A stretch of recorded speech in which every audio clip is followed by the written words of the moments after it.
Ողջույն հարգարժան հետևորդներ, այս ձևաչափով շարունակում ենք քննարկել Հայաստանի ներքին եւ արտաքին քաղաքական կարևոր հարցեր։ Շարունակում ենք ամփոփել 2025 թվականի կարևոր իրադարձությունները։ Իմ զրուցակիցն է Հանուն Հանրապետության կուսակցության փոխնախագահ իմ ընկեր Ռուբեն Մերաբյանը։ Ողջույն։ Ողջույն։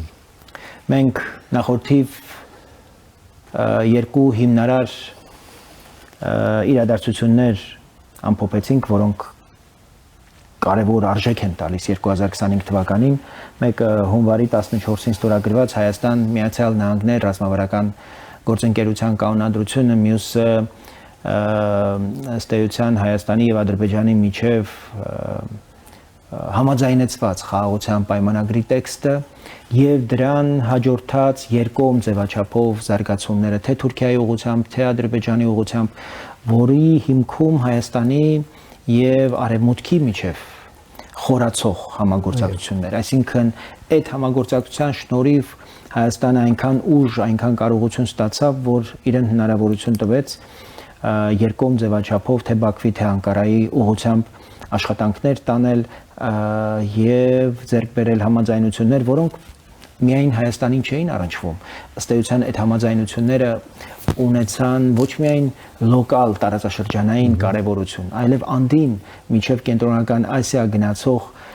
եւ այդպես շարունակվող համաձայնություններ են, որոնք ձգվում են միջև կենտրոնական Եվրոպա։ Եվ այստեղ իհարկե կուզեմ հատուկ կանգ առնել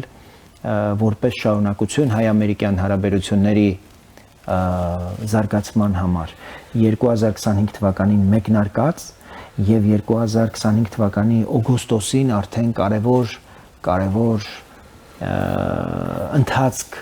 եւ կարևոր բնույթ ստացած այն գործարքին Վաշինգտոնյան համաձայնությունները 8-ին մենք տեսանք արդեն կարևոր պայմանավորվածություններով թե Հայաստան Միացյալ Նահանգներ Ադրբեջան ձևաչափով այդ երրակողմ պայմանավորվածությունը, որի անունը մենք դրել ենք խաղաղության գործարք կամ peace deal, եւ իհարկե Հայաստան Միացյալ Նահանգներ ձևաչափով համագործակցությունը, որի վերաբերյալ 3 հռչակագիր է ստորագրվել, մեկը վերաբերում է TRIP-ին կամ ընդհանրապես խաղաղության խաչմերուկին եւ դրան առնչվող ամբողջ այն ճանապարհների ապաշրջափակման գործընթացին, որում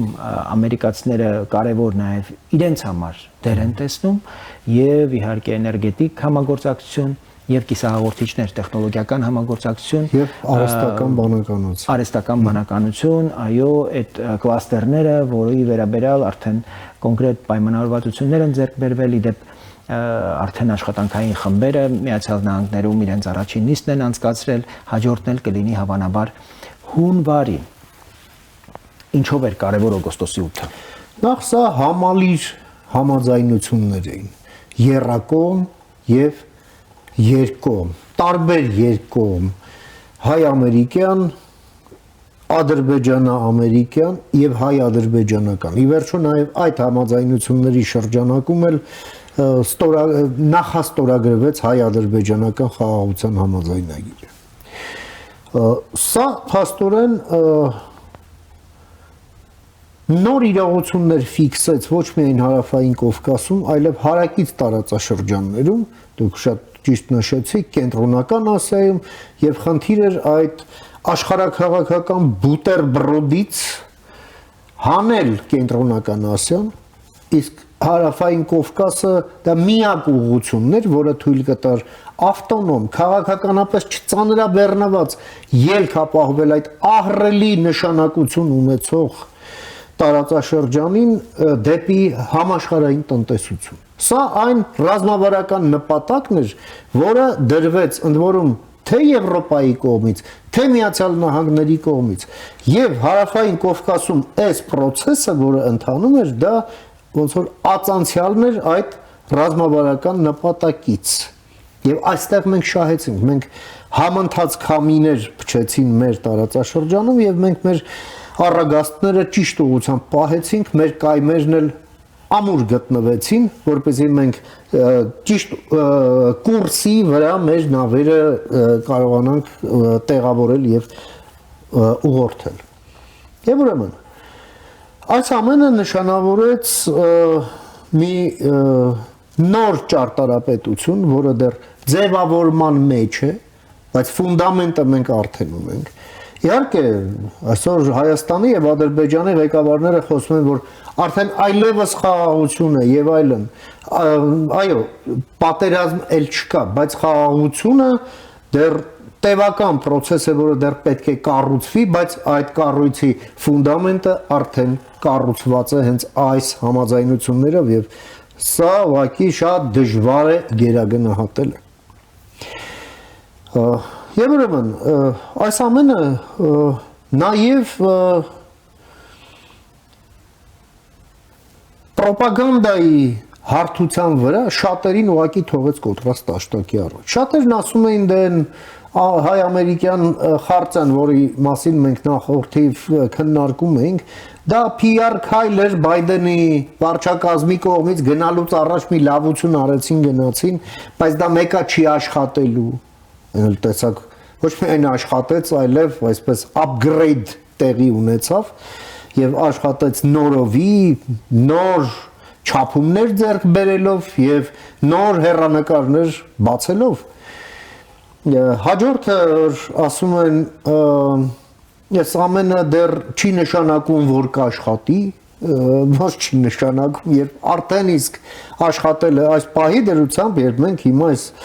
բանի մասին 4.5 ամիս անց խոսում ենք, մենք հիմա խոսում ենք մի փուլում, երբ այդ օգոստոսի 8-ի պայմանավորվածությունները թևակողել են արդեն գործնական իրագործման փուլ եւ մենք դեռ շարունակությունն էլ տեսնելու ենք, ընդ որում մենք տեսնում ենք ինչ արագ տեմպերով է ամեն ինչ փոխում։ Եվ ինչ լուրջ խթաներ այս ամենը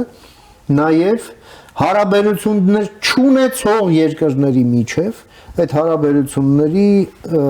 տրանսֆորմացիայի մեջ, այնինչ չէր հաջողվում այս կոնֆլիկտի հենց ծագման օրվանից։ Կոնֆլիկտը չէր տրանսֆորմացվում։ Ինչու սա հնարավոր դարձավ եւ ինչու մինչեւ այդ հնարավոր չէր։ Եվ վերջում մենք դրանից առաջ ունեցել ենք երակո մեկ այլ պայմանավորվածություն, հայտարարության տեքստ 2020 թվականի նոյեմբերի 9-ին, իդեպ մեր այն քաղաքական հակառակորդները, մրցակիցները, ովքեր այդ հայտարարությունը կոչում էին կապիտուլյացիոն, պարտվողական, ամենավերջի էպիտետներով էին այսպես զարդարում այդ մեկ էլ դարձավ սրտի ուզելի։ Դրա հիմնական ջատագովն ու պաշտպանը դարձան։ Հիմա օգոստոսի 8-ը կարող էր օրինակ Հայաստանը մերժել այդ առաջարկները եւ արդյոք կարող էր դրան այլընտրանք գոյություն ունենալ, թե դրա այլընտրանքը իրապես շատ ավելի մեծ արհավիրք կարող էր լինել, քան մենք պատկերացնում ենք, որովհետեւ ըստ էության տևական ժամանակ Միացյալ Նահանգները չունենալով որևէ պարտավորություն Հայաստանի նկատմամբ ահռելի ջանք են գործադրել Հայաստանի անվտանգության համար։ Առնվազն 2022 թվականի սեպտեմբերյան իրադարձությունները առաջին փորձն էին ստուգելու ամերիկյան կարողությունները, թե որքան աշխատող կարող են լինել։ Եվ գոնե մենք գիտենք, չէ, ջերմուկի ուղղությամբ հարձակումը ինչպես է կասեցվել եւ ով ինչ ջանք է գործադրել։ Այդտեղ ռուսների նպատակն էր հնարավորինս առաջ գալ, ադրբեջանցիների ձեռքով մեզ ավելի շատ ծուղակում տեղավորել, ամերիկացիները դա թույլ չտվեցին եւ դրանից հետո մենք լայնածավալ հարձակում որպես այդպեսին ադրբեջանցիների կողմից չենք ունեցել, որտեղ դրանից հետո եվրոպացիները ամերիկացիների միջնորդությամբ եկել են ժամանակավորապես են կանգնել, հետո այլևս ավելի մշտական կարգով կանգնեցնելու շուրջ պարտավորություններ ենք մենք դրել եվրոպացիների առաջ։ Բայց այստեղ ամենակարևորը մենք ամերիկացիների հետ կապել ենք մեր անվտանգության շատ ու շատ հարցեր։ Եվ եթե ամերիկացիներից գալիս է այսպիսի առաջարկ, օրինակ օգոստոսի 8-ին այսպիսի պայմանավորվածություն ձեռք բերելու, Հայաստանի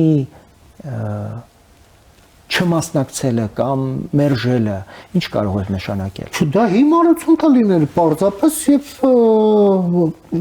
սա չէ որ մի բան է որին Հայաստանը ինքն էր ձգտում եւ Հայաստանի շահերից է բախում ուղղակիորեն։ Բայց մենք եթե նույնիսկ Հայաստանի հարցը դուրս դնենք, այսինքն Միացյալ Նահանգների նման գերտերությունը, որը տարածաշրջանային այսպիսի շահեր հերահար շահեր դիտարկելով հնարավորություն է տալիս հակամարտող երկու երկրներին այս արանքում, այս հատվածում գնալ այսպիսի պայմանավորվածության եւ ինքն էլ իր վկայի ստորագրությունն է դնում այդտեղ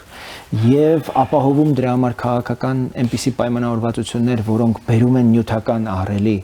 ռեսուրսներ, ներդրումներ, այդ թվում նաև Եվրոպական միության կողմից, ով հայտարարում է, որ մենք ողջունում ենք հայ-ամերիկյան կամ ընդհանրապես խաղաղության գործարքը եւ պատրաստ ենք ֆինանսապես այստեղ մասնակցել, նույնիսկ թիվ են ասում։ Այո։ Այն դեպքում, երբ մենք նոյեմբերի 9-ի փաստաթղթով ունենք ահռելի պայմանավորվածություններ, որոնցից եւ որևէ մեկը չի իրագործվել, որտեղ այդ հայտարարությունը եղել է Արցախի մասին, Արցախի անվտանգության մասին, Արցախի շուրջ տեղի ունեցած պատերազմի մասին, Արցախի մեր հայրենակիցների անվտանգության մասին, գերիների մասին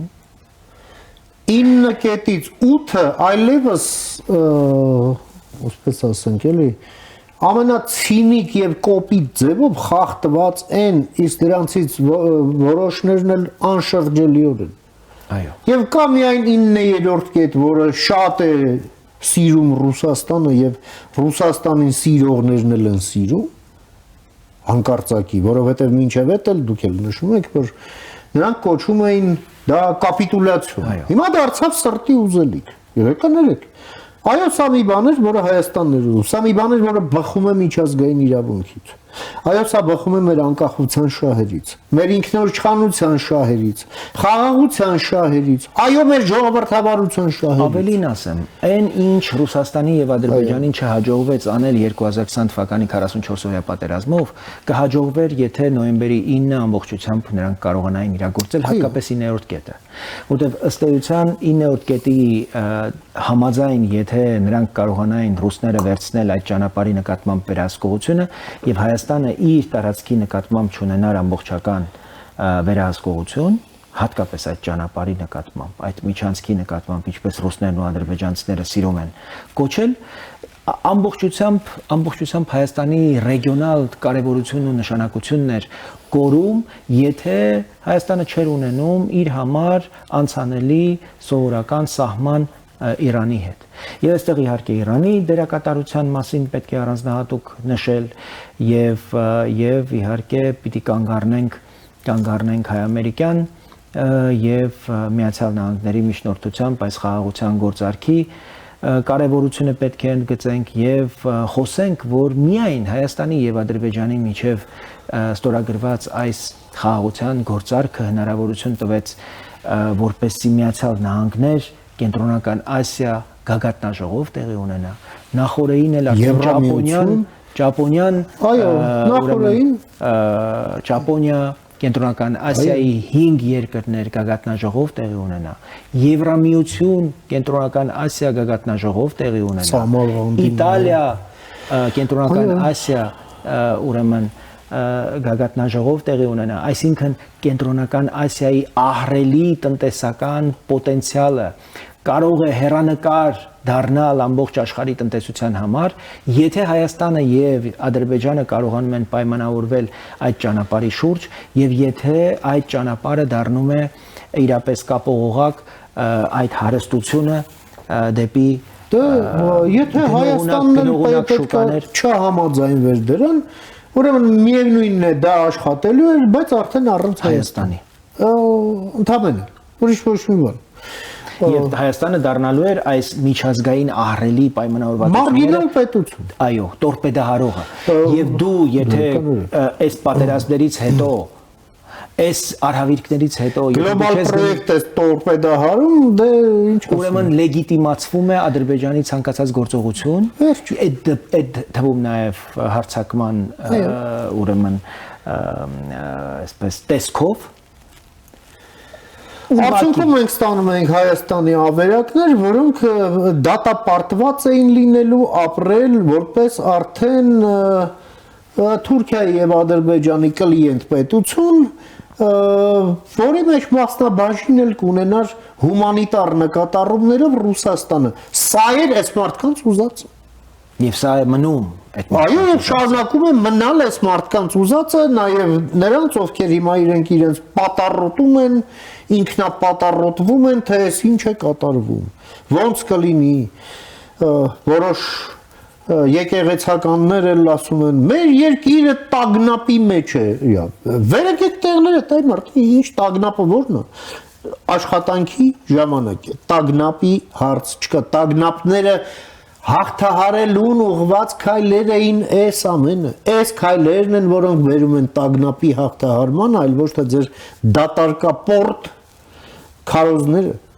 պսևդո քարոզները։ Սա շատ կարևոր է, նաև սա մի ջարդ էր հենց ռոպագանդայի հարթության վրա։ Եվ այս իմաստով ես կարծում եմ, որ օգոստոսի 8-ի համաձայնությունները ամրապնդելու եւ անշրջելի դարձնելու համար կարևոր է, որպեսզի մենք քաղաքական ներքին համաձայնության հասնենք եւ այն չլինի բացառապես մի քաղաքական ուժի Սա սկզբունքային նշանակություն ուժի կամքից կախված։ Այո։ Սա համազգային օրակարգ է։ Ոչ միայն Հայաստանի համար է սա կարևոր, նաև Սփյուռքի։ Սփյուռքը եթե իրապես հեռանկար է տեսնում Հայաստանի հետ որևէ հարաբերություն զարգացնելու, ներդրումներ անելու, սա իրապես հիմնարար երաշխիք է, որ Հայաստանում իմաստ ունի ներդրումներ անել եւ Հայաստանում ներդրումները կարող են հեռանկարային լինել եւ անձամբ ասեմ շաբաթներ առաջ ես հանդիպել եմ Միացյալ Նահանգներում գործարարների, ովքեր միլիոնավոր դոլարներ այս պահին մոտավորապես 120 միլիոն դոլարի ներդրում են ուզում անել Nvidia-ի օրինակ նախագծերում։ Ինչու են դա իրենք պատրաստ անել, որովհետև տեսնում են, որ Միացյալ Նահանգների կառավարության հետ ձեռք բերված համաձայնությունը ունի հերահար երաշխիքներ եւ կարող է Հայաստանի նկատմամբ ոչ միայն սիրո արտահայտություն լինել, նաև կարելի է ներդրումներից Սա պետական քաղաքականություն է, որի մեջ նրանք ներդրում են անում, սա է։ Կարող են եկամուտ ստանալ։ Այսինքն մեր նպատակն է, որպեսզի Սփյուռքը Հայաստանում փող դնի ոչ միայն որտեղ դա Հայաստանն է, այլ որովհետև Հայաստանից կարելի է Հայաստանից ներդրված գումարներից կարելի է նաև եկամուտ ստանալ եւ դա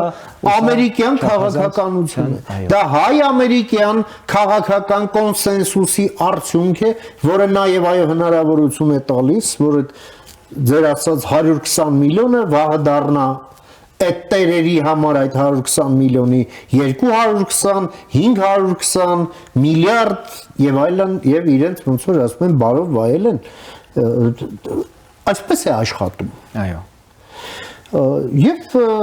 այս ամենն էլ նաև շատ կարևոր է նրանով, որ զուգահեռաբար մենք տեսանք ինչ կարևոր ռազմավարական գործընկերություններ Հայաստանը երկկողմ ձևաչափով այսպես 360 աստիճանի բոլոր ազիմուտներով Հայաստանը հաստատեց այս ժամանակաշրջանում, չէ՞, Ղազախստանի հետ, Ղազախստանը չափազանց կարևոր Չինաստանի հետ կոմերցիոն,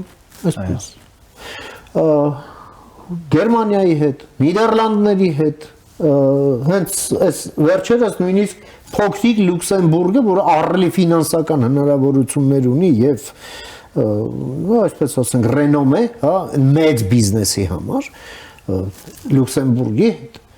արչեվում են ուղղակի պատեհառիթի են սպասում համանման բաները Ֆրանսիայի եւ Հունաստանի հետ։ Էլի երկրներ կան, որոնց հետ չունենալը օրինակ շատ զարմանալի է։ Դեկտեմբերի 2-ին մենք ունեցանք Եվրամիության հետ ռազմավարական օրակարգի կարևոր համաձայնագրի ստորագրում, ինչը եւս պիտի շատ ավելի վաղ տեղի ունենար, բայց կարծես օգոստոսի 8-ը խթանեց, որպեսզի Եվրամիությունը շահագրգռված լինի Հայաստանի հետ այդ փաստաթղթի ստորագրմամբ։ Որ սեպան նույնիսկ դեռ չենք կատարել, բայց արդեն նույնիսկ եթե կատարենք, արդեն երկուստեք դա ընկալվեց որպես արդեն անբավարար։ Շատերը ոռնում էին, որ սա սեպային այլընտրանքային փաստաթուղթ է, բայց ամենևին սեպան շարունակում է գործել եւ մենք ուրեմն ի հավելումն դրա նաեւ եւս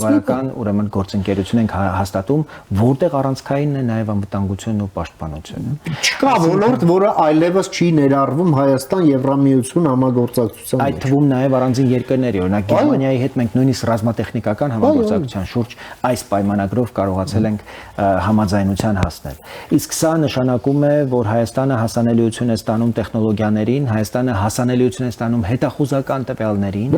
ինչը մեր ամենամեծ բաց թողումն էր 44 օրյա պատերազմից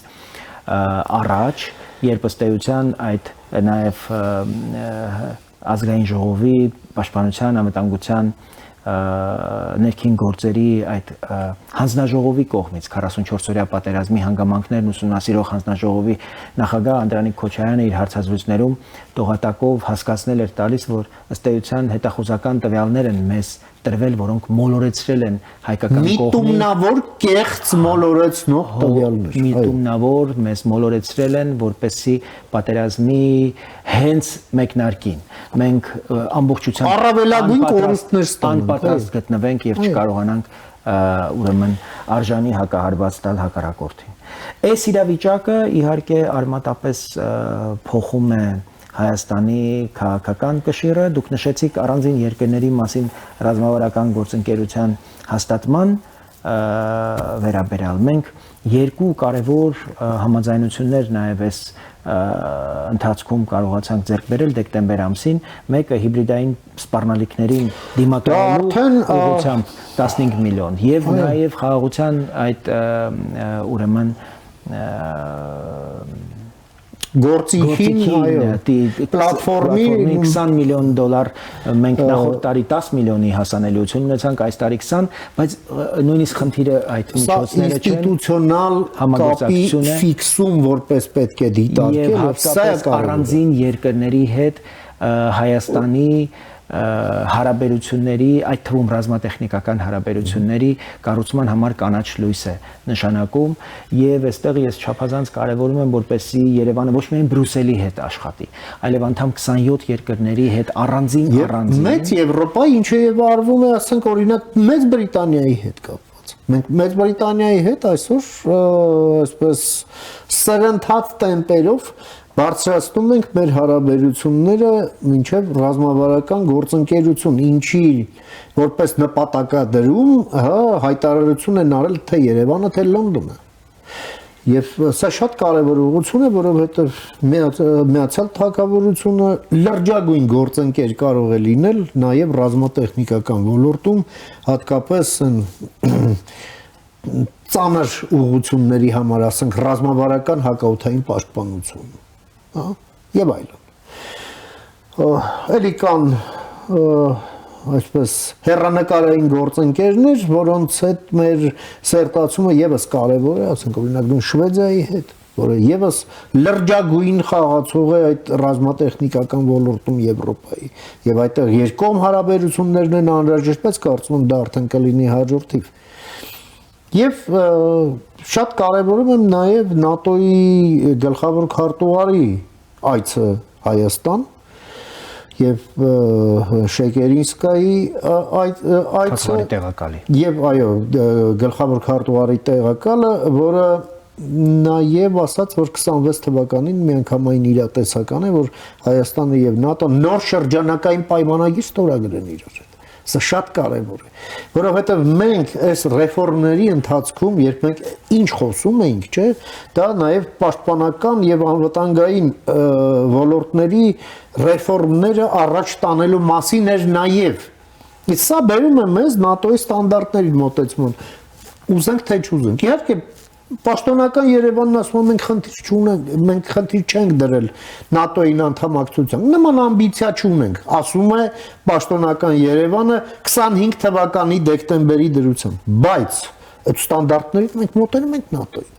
Դե գիտեք ինչ, որովհետև աշխարհում ուրիշ ստանդարտ չկա։ Ռեգիոնալ մեր մրցակիցները հենց այդ ստանդարտներին են հասցրել իրենց բանակները, Ադրբեջանը թուրքական բանակի հետ Թուրքիան էլ ՆԱՏՕ-ի անդամ է։ Հետևաբար այդտեղ միայն ՆԱՏՕ-ի ստանդարտներ են ու Հայաստանը պետք է կարողանա նաև իր աչքի տակ ունենալով աչքի առջև համակայլ լինի, համահունչ լինի ուկրաինական պատերազմի այս ամբողջ զարգացումները, որը վարում է ամբողջական ՆԱՏՕ-ի ստանդարտներով պատերազմ մի բան էլ գերազանցելու որ ՆԱՏՕ-ն է սովորում իրենցից որ այդ պատերազմի ավարտից հետո նաև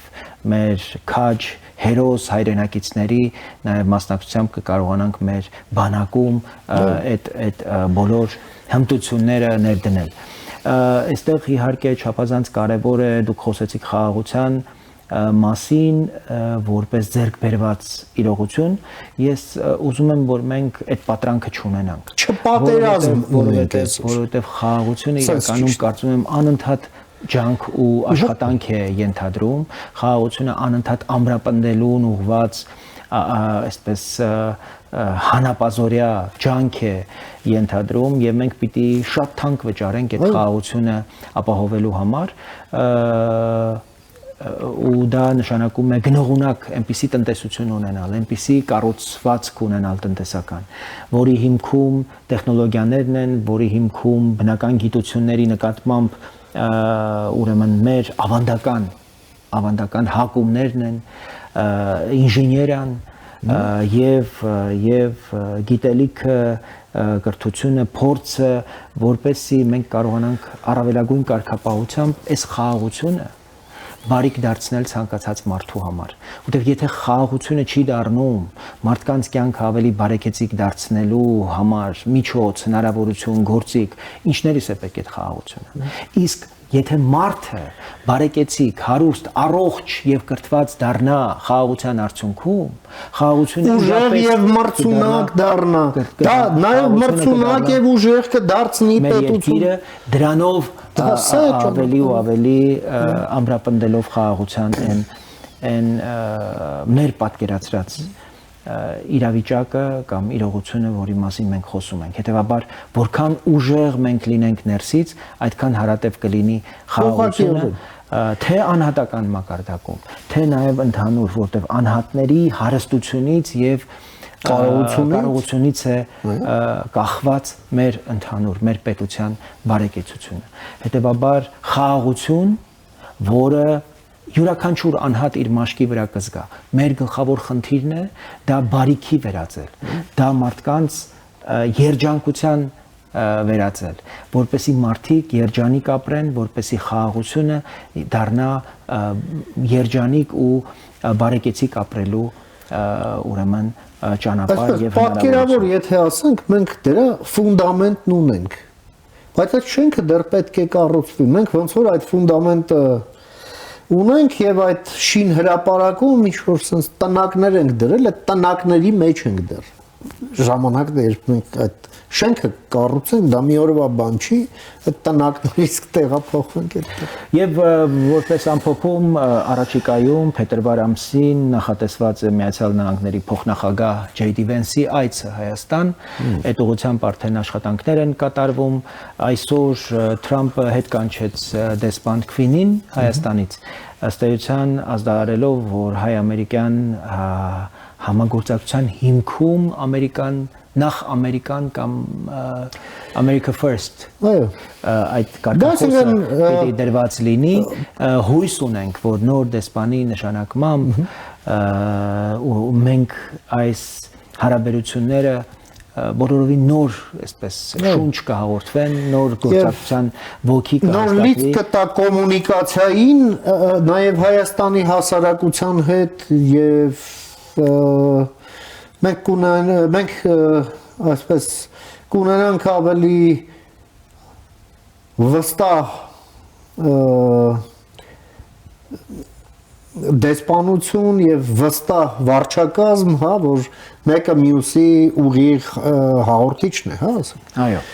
Եվ իհարկե դեսպան Քվինը ահռելի աշխատանք է կատարել եւ 2022 թվականի իրադարձությունները եւ դրան հաջորդած իրադարձությունները